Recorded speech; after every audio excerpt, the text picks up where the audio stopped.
বিশেষ সাক্ষাৎকার শেষে আমরা আবারও ফিরে এসেছি মূল ধারাভাষ্যে। এখনো পর্যন্ত কোনো দলে গোল করতে পারেনি। টান টান উত্তেজনা রয়েছে এবং উত্তেজনার পারদ থেকে হয়ে উঠছে এই মুহূর্তে প্লেগ্রাউন্ড। ডান প্রান্ত দিয়ে আক্রমণে পুলিশ দল সামনে একজনকে কাটিয়ে পাস করলেন বাবাই শট, তবে ডিফেক্টেড ওখানে গোলরক্ষক বিষ্ণু ছিলেন শ্রীপুর তিনি অবশ্য বলা লাইনে ছিলেন, উঠে নিলেন সঙ্গে সঙ্গে লম্বা করে ভারী খেলার প্রতিপক্ষে সীমানায় বেশ খানিকটা ওখানে বেলা কাটতেন।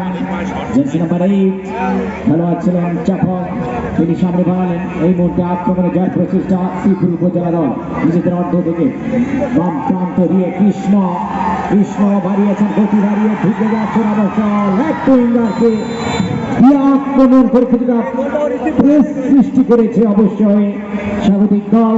তবে নিঃসন্দেহে মাগুরা জেলা পুলিশ টিম তারা যেভাবে প্রথম ম্যাচে উজ্জ্বল ছড়িয়েছে, তবে লক্ষ্য উদ্দেশ্য একটি, সেটি হচ্ছে শান্তি সম্প্রীতি এবং এই অঞ্চলের মানুষের মধ্যে যাতে একটা এই মুহূর্তে একটা কারণ ডান পায়ের মিল্টনকে দেখতে পাচ্ছি ভাষণে বল ইনসুইং শট হতে পারে এবং সেটি হলো হেড হতে পারে, তবে হেড হয়েছে পুলিশ দলের, সেখান থেকে রাখতে পারল না। আবারও বলটি নিয়ন্ত্রণে চলে গেল অবশ্য ওই শ্রীপুর উপজেলা টিম যখনই আক্রমণে যাচ্ছে তখনই দর্শকদের গগন বিদারী শব্দ প্রতিধ্বনিত হচ্ছে আমদল এই সবুজ চত্বর।